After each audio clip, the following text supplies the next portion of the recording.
Okay, so I'd like to talk to you about carbohydrates. Now, for those of you who don't know, carbohydrates are, think of them as sugar.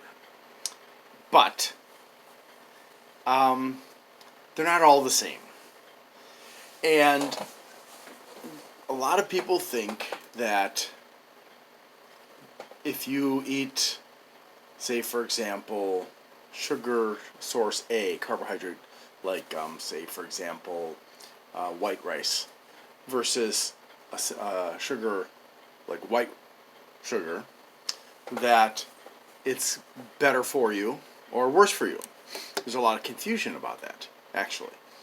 So the first thing that you need to keep in mind is that anytime that you process something, which is to say that you're removing something from it, like separating the hull of the rice from the rice germ itself, the grain itself that we normally eat, or you cut it, or you smash it, or you add things to it, you remove things from it that are essentially part of it, like chemically part of it, not like a part you can just take off, like the peel of a banana, right?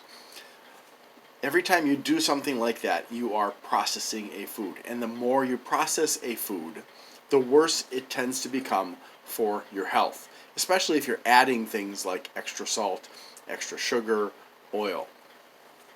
And this becomes a serious problem. So if you compare white crystal sugar versus white rice, yes, the crystal sugar is going to be worse for your health. Why? Because it's just glucose and fructose. It's pure sugar. And that goes into your blood very, very, very rapidly. And depending on how much you take into you, it can cause a very large spike in the amount of sugar in your blood. And the drop is going to be almost as rapid as the rise in sugar. So that kind of a spike isn't good for your health, and it creates a lot of pressure for your pancreas, which is the gland that creates insulin. And insulin is the chemical that takes these pieces of glucose and fructose and puts them where they need to go. So, for example, fructose goes to the liver. But if we speak in a more general term, sugar is stored in three places. The liver is one of them. That's where the fructose primarily goes. And then the other two places are the fat, which is usually on your tummy, right? And also your muscle stores it too.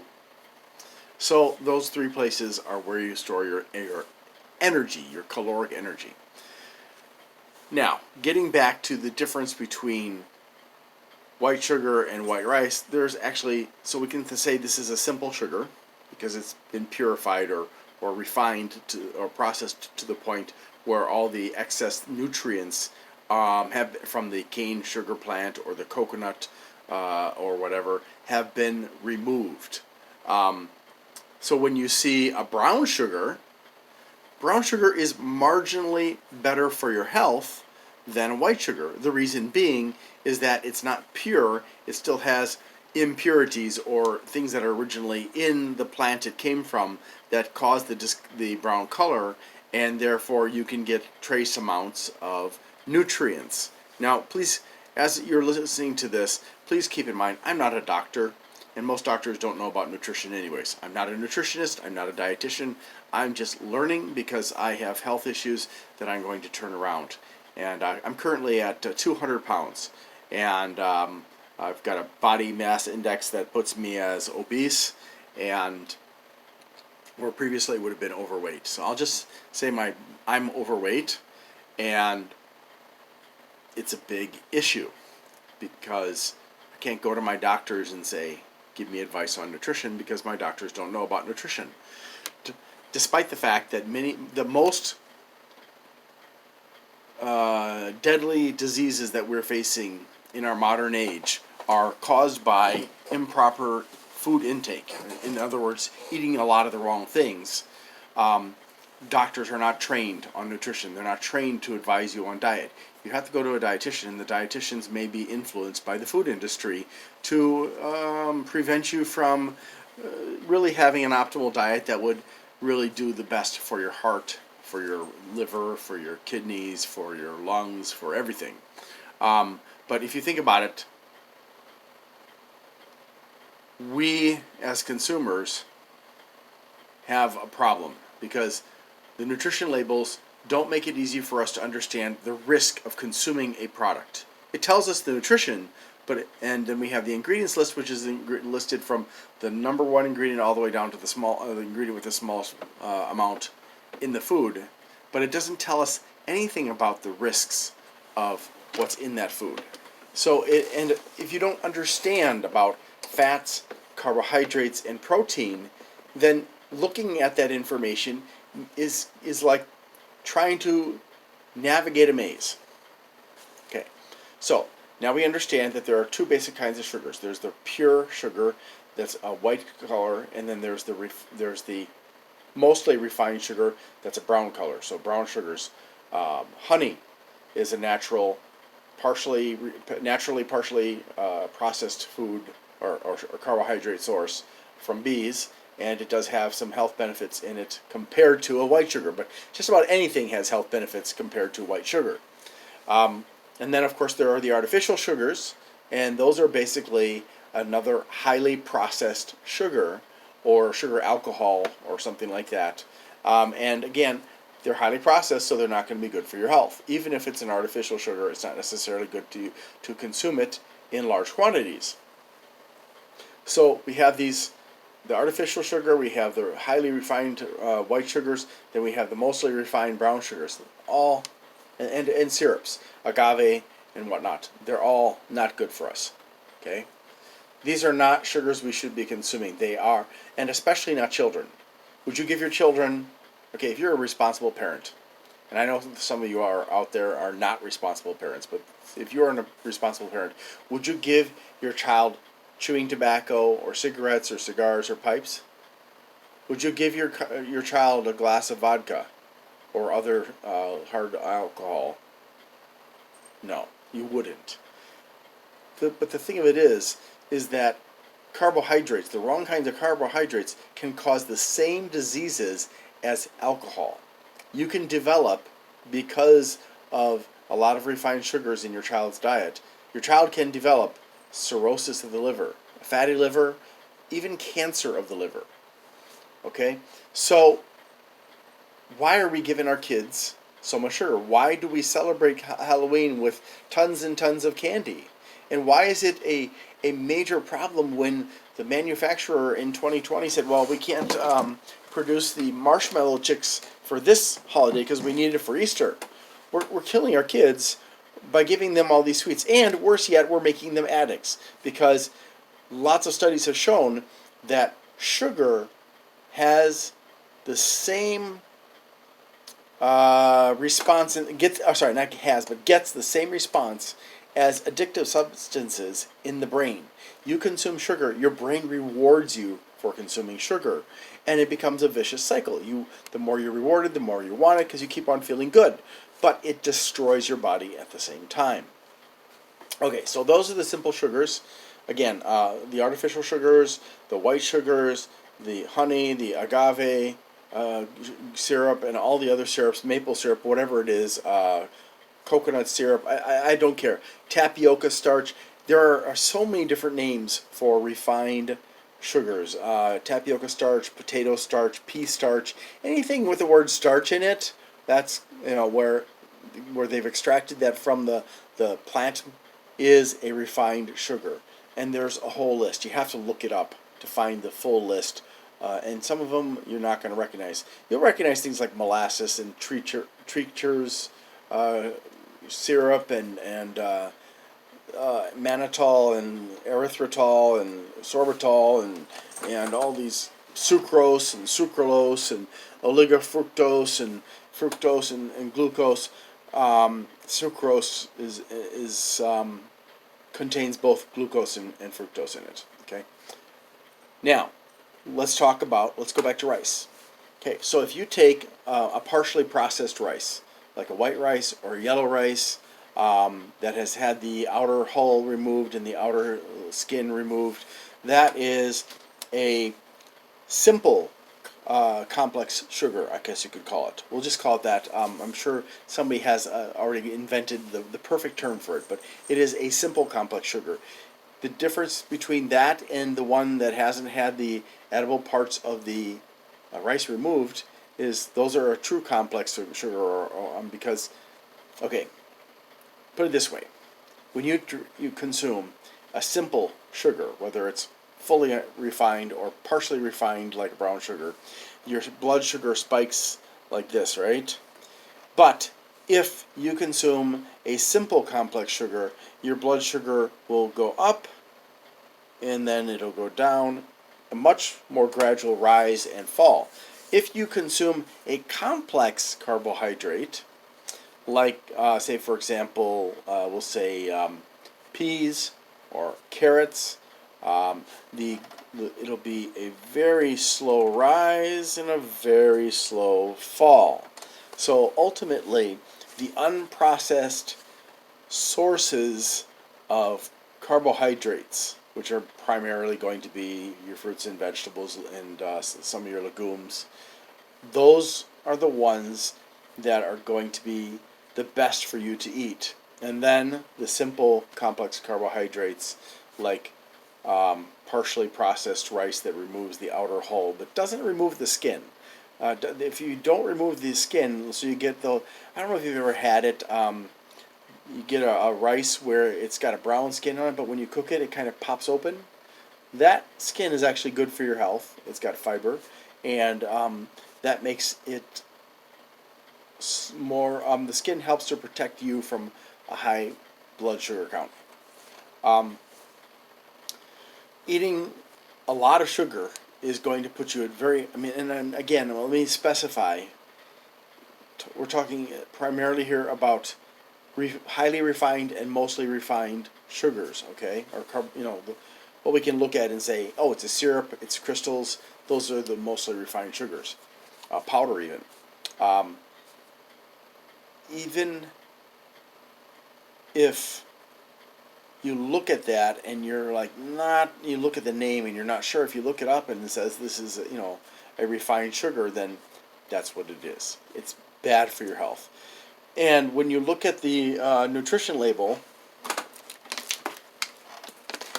this doesn't have one. Here we go. When you look at your nutrition label, you can see, and I can't see because I don't have my glasses on. There we go. You can see up here, it says, oops, wow, the delay for my camera is pretty bad. Carbohydrates. And if you go down to here, it says added sugar. And right above it, it says total sugars. Now, sometimes when you look at a product, you'll see that the amount of total sugars is different from the amount of added sugars. So that means that so you can look at it and say, okay, some of the carbohydrates are dietary fiber, some of them are naturally occurring sugars within the food, and then some of it is just sugar that they dumped in, syrup or crystals or powder that they dumped in. So the added sugars is that, and that's what you're looking at. So 19 grams of sugar is a heck of a lot of sugar. And you look at that and you think, okay, that's 19 grams of sugar added, and that's divided into 6 pieces. So each piece has a little over 3 grams. Now, to make 1 tablespoon of sugar, that's 12.5 grams. Okay? So that means we have, per 6 pieces of this licorice, which I love, contains a tablespoon and a half of sugar. And there are 6 servings in this container, so that's 36 pieces approximately. All right, and that means that if you eat this whole thing, you're getting, well, 9 tablespoons, I think, of sugar. I think that would be right. Yeah, 9 tablespoons of sugar. And that is not good for your health, without any doubt whatsoever. So you look at that, and you look at total carbohydrates, and then you look how many of the carbohydrates are actually fiber. The higher the fiber number, the better. Low fiber is bad. You want high fiber. High fiber is going to help keep your intestines clean. It's also going to reduce the amount of sugar that you're going to take in, because fiber interferes with sugar intake, I believe. And fiber also will help to prevent constipation. So you want to look at carbohydrates where food where the carbohydrate fiber listing is a major component of the overall carbohydrates. And look at the total sugars versus the added sugars. Now, remember, the total sugars can include the naturally occurring sugar, and that naturally occurring sugar isn't nearly as bad for you as the added sugar. All right? So getting back to this whole issue of your blood sugar, if you have a blood sugar spike like this, do you know what happens when you start going downhill on the sugar spike? You start to feel tired and sleepy. Also, you can feel very irritable when your blood sugar gets low enough. You can become very, very grouchy. You know, people say hangry. Well, that is a perfect word to use for when your blood sugar drops too low. So if you're constantly doing this, you're stressing your pancreas, because your pancreas has to suddenly produce a large amount of insulin to process all of that sugar that you've just dumped into your bloodstream. And then it gets to relax when it's processed all of that. But if you keep on doing that over and over and over again, you drink 2, 3, 4, 5, 6, 7 liters of soda, you're stressing your pancreas to the point that you're going to develop type 2 diabetes. And that can become a permanent situation if it goes on long enough, because there are what are called beta cells in your pancreas, and these beta cells are what produce the insulin. And if they have to work too hard, they get damaged and are no longer able to produce insulin. Now, it may not be that all of the beta cells are damaged, but if enough of them get damaged, you can never go off your medication. Now, you can, with the right diet, reduce the amount of medication you have to take, but if you've damaged enough of your beta cells, it's going to be very hard for your body to ever recover to the point where you no longer need any insulin whatsoever. But I'm not going to talk to you about what kind of diet is best for dietitians today. For diabetics today. The important thing to remember here is, number one, if you look at your food, and I don't mean candy. This is not food. This is garbage, really. If you look at your food that you're buying, and you're buying in cans and boxes and frozen and stuff like that, and you look and you see a product with added sugar, that should be a warning sign. If it has added sugar, cholesterol, and also has saturated fats, you should just put it back on the shelf, because that, you're putting yourself at risk for not just diabetes but a bunch of other problems. But just talking about carbohydrates, remember, if you want to eat carbohydrates that are good for you, you should not be eating processed food. Period. You should be eating natural sources of carbohydrates.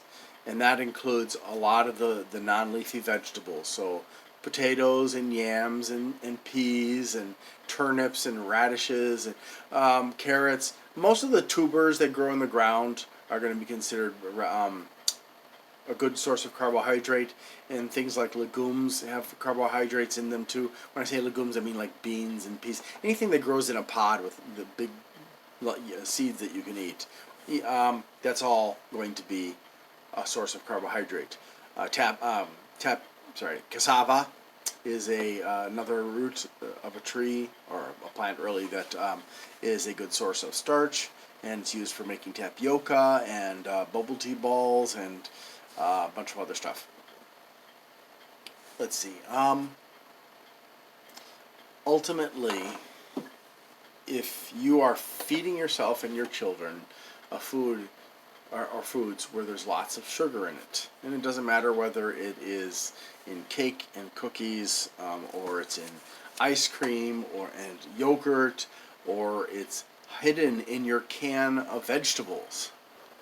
Okay, so if you look at your can of vegetables, and like this one, whoa, you see right there, second ingredient is sugar. This isn't something you should be buying. You shouldn't ever see sugar in a can of vegetables. Ever. And you shouldn't see added sugar in a can of fruits, but you will. Especially if it's packed in syrup or heavy syrup, you'll see lots of sugar. Well, that's bad. Okay, so let's compare. First of all, we have this Nemco sliced pears in natural juice. Now, just because it says natural juice doesn't necessarily mean there's not any sugar. So you have to turn it around. First, you can look either at the ingredients. This is an easy list, so it's very short. You can see there's nothing in here other than the pear juice. But if you look at here, this is going to be a better indicator. Alright, so you can see right here that it says 0 added sugars. And then you know for sure that this doesn't have sugar it shouldn't have in it. In sharp contrast to this one I got at Aldi, specially selected peaches in pineapple juice and coconut flavor. With coconut flavor. So you would think, oh, it's in pineapple juice. Oh, that's great. There's nothing added to it. But then you have to go here and you have to look. What do we see in the ingredients list? Ingredient number 3, sugar. Okay, not good. And if we go up here to total carbs, 27, to fiber, total sugars is 25, and there are 21 added sugars. So it doesn't matter if maybe there's pineapple juice in here. Well, there's 21 grams of added sugar. Now, the chances are that added sugar is the juice, because you've taken the pear juice and you've removed it and put it with something else, and that is then considered most likely an added sugar, but it's not good for you. All right. Now you will notice if you look at especially like cans of vegetable. That almost all of them have sugar in it. Salt in them. We get way more salt than we need in our diets as well. Yes, we need salt, but we don't need that much. So make sure that you're trying to avoid eating too much canned vegetable unless you can find a brand that does not add salt to their canned vegetables, which is admittedly going to be difficult. You're better off just getting fresh, or second choice would be frozen. At least then it's not going to taste like it came out of a can. Finally, I think that you need to remember that if you want your health to be better, if you're really trying to change your ways and trying to cut down on added sugars, instead of adding sugar to everything or buying things that have lots of refined sugars in them, and when you looked at the ingredients and at the nutrition facts, go ahead and get a nice blender. Like I just got a Ninja blender, and it's great. It's got 6 blades on the stalk, and it does a great job of very quickly blending up stuff, a lot faster than a traditional blender. But anyways, I don't recommend using a juicer. The problem with the juicer is it separates out all the fibrous material of the plant, and just gives you the liquid. So basically you're concentrating everything. You need the fiber as much as you need the nutrients in the fruit and vegetables. So mix together some nice fruits and vegetables and get it to a flavor where you like it without adding any table sugar or any honey or agave or anything like that at all. And you should be able to tweak it to the point using just fruits and vegetables where you enjoy it. And try consuming that every day, and also eat whole fruits and vegetables, and teach your children to appreciate those instead of those high sugar yogurts and ice cream and candies and ho-hos and Twinkies and all that other crap that tastes so yummy and is so addictive. You know, I don't know if you've never noticed this, speaking of addiction, but when I've tried, like, in the past to reduce my sugar intake, and every time I'm constantly fighting against this urge to take in sugar.